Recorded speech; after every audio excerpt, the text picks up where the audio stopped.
Okay, I've been inspired to do this. I'm showing you a door now just because I'm talking, but I've been inspired to do this because what I've done, I was inspired by Ari and some other people who just like made me believe I should be proud of hard work. So I've been reorganizing some areas of my home because I'm redecorating or in the process of doing it. So I've done this whole area aside from these two shelves. These needs sorting out. Ignore that. This carpet is older than me. That is where somebody died. I think that's a joke. Don't worry. Don't freak out. Um, these shelves need sorting out, so don't pay attention to them. But obviously, so I've been organising this, and I'm getting it to the point where it's beautiful. And I've just got my entire PlayStation 4 game collection here. A couple of PS5 ones, so happy days there. But this is the one I'm most proud of right now because this is like my treasure shelf. These are all the games and DVDs I own, which I consider to be valuable and collectible because a lot of them are. So, Final Fantasy VII Advent Children, not exactly valuable, but, a nice addition to a Final Fantasy fan. Ghost in the Shell, Standalone Complex, the entire television series, the first series and the second, Ghost in the Shell 1 and 2, the films. The second one is a colossal mindfuck. Like, if anybody can understand that on the first watch, then you're a genius. So there's a challenge for you, Harry. Blood, The Last Vampire, any anime owner and collector should own that film. That's just so good. Short, but bloody amazing. The entire Helsing collection, one of the series, there's like two versions or three versions, but that's one of them. But all of them are worth watching. Vampire Hunter D, the very first original 1980s version, and then you have the 2001 version called Vampire Hunter D Bloodlust. Any vampire lover should watch that film. Totally worth it. Kurozuka, a anime series which I fell in love with just because it was so good. The details, the art style was gorgeous. Again, supernatural themed, vampire inclusion, I believe. So again, anybody should watch that. Bayonetta, Bloody Fate, the anime of Bayonetta done by the kings of Japanese animation, the Manga Corporation. Two of the Studio Ghibli films, Howl's Moving Castle, Prince of Mononoke, just fantastic ones.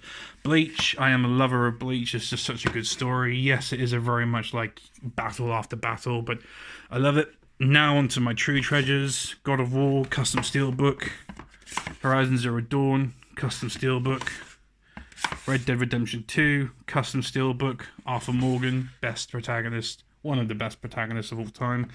Nier Automata. I don't know if that's a custom one. I think that's just like the Snow White Maiden edition one. But again, one I'm very, very proud of to own. Paid a lot of money for these, so naturally, of course, they're treasures.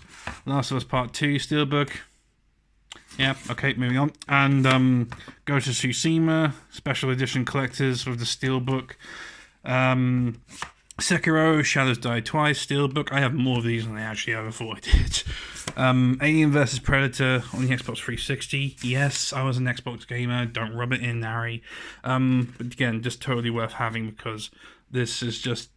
That was a beautiful collector's tin. And I am a Steelbook collector. I am man of culture, as somebody once said to me. Metal Gear Solid Rising Steelbook. Again, just... the game's fun. Nothing special, but...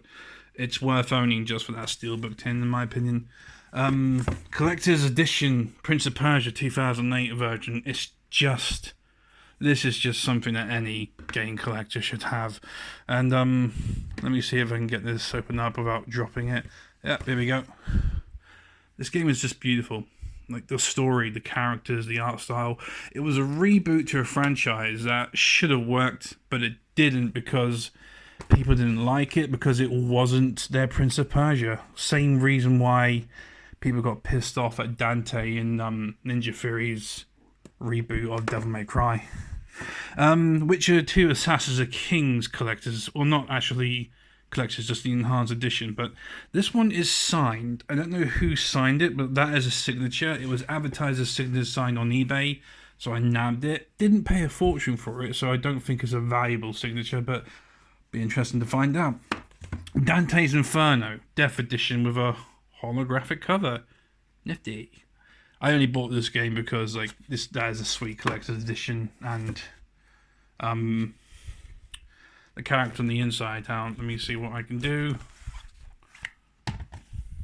Yeah, you got the Grim Reaper on the inside, and the Grim Reaper looks fucking cool in this game. It's a fun game to play. It is actually quite good, but I'm not gonna lie, it took a lot of flack because it is a game for where the developers just take every opportunity they can to show a female character's breasts or mostly naked. So yeah, it got flack for it because it deserved it. Final Fantasy VII, Dirge of Cerberus, the standalone Vincent Valentine adventure. I sold my original copy when I was in my early 20s, and I was stupid. So I nabbed another copy for a low price before it skyrockets, because PS2 games are actually growing in value now. So if you've got any worth holding on to, or send them if you want. Haunting Ground, this is one which is quite valuable now. If you eBay it, you'll see. I nabbed this one for 15 quid, so I managed to get one before it went up in value, so worthwhile. Bloody good horror game, unique experience. Ari, that's a must play for you, definitely. The Mark of Cree, another treasure of mine, just because this story was so fantastic, so well done. Everything about the game was like just a hook from start to end.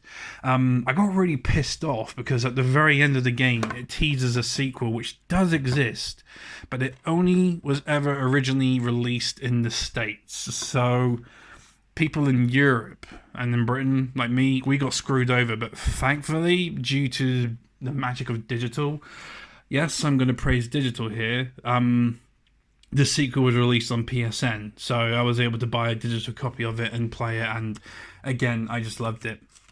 Brilliant sequel, brilliant franchise. Only 2 games in Shadow and Mark of Cree, though. So sad, shame. Shadow of the Colossus, original version, in very good condition, a bit scuffed from years of use, but very proud of that one in my collection. Original copy of Eco, limited edition art cards as well. All there, everything's accounted for. Same with Shadow of Colossus, a treasure to my collection. Primal, collector's edition as well, PlayStation 2. Probably the best game I've personally ever played in Primal.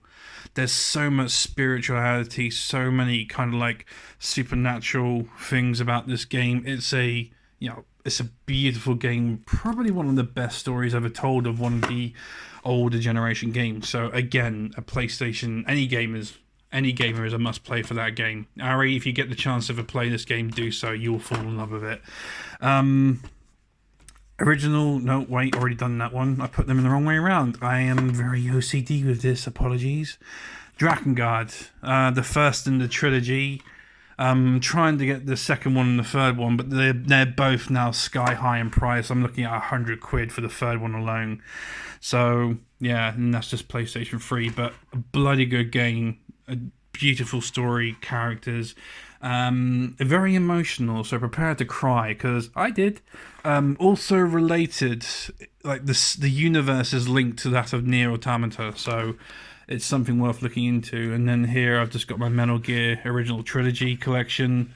The first one, though, is the GameCube Metal Gear Solid Twin Snakes, which was like the remake, but it was a very exaggerated version, so not a lot of people liked it, but it's there just for the collection.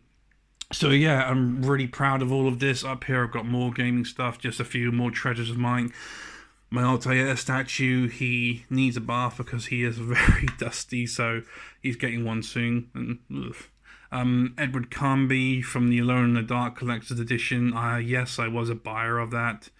Nintendo Switch box, retro game machine, just some inherited items from family there, like my father's knife, wooden elephant from my grandmother. So, but treasures. But I'm gonna do more. I'm gonna finish off this area, and on the bottom shelf, I'm gonna have displayed here's a picture of Venom by Angelica Stamfer. I hope I'm saying that correct, but she's a brilliant artist. I followed her on Twitter, so I bought that from her.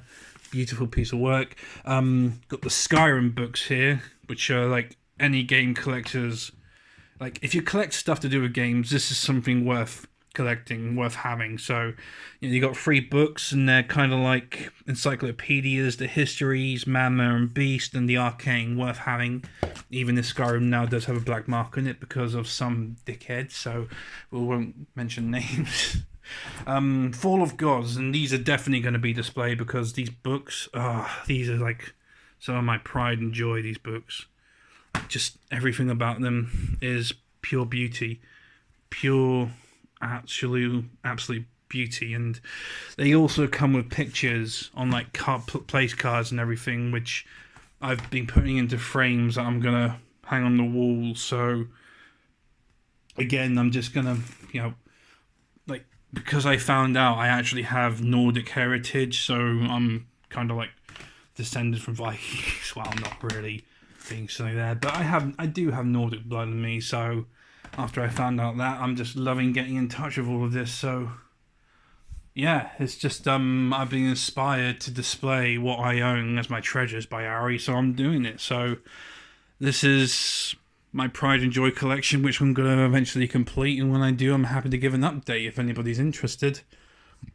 And if you want to see more, like if you want to see the full, like, contents of the Prince of Persia collectors, I'm happy to show it. If you want to know about any of these and want to know if they're worth buying, ask away. But yeah, so that's me showing off. Thanks for listening, everyone.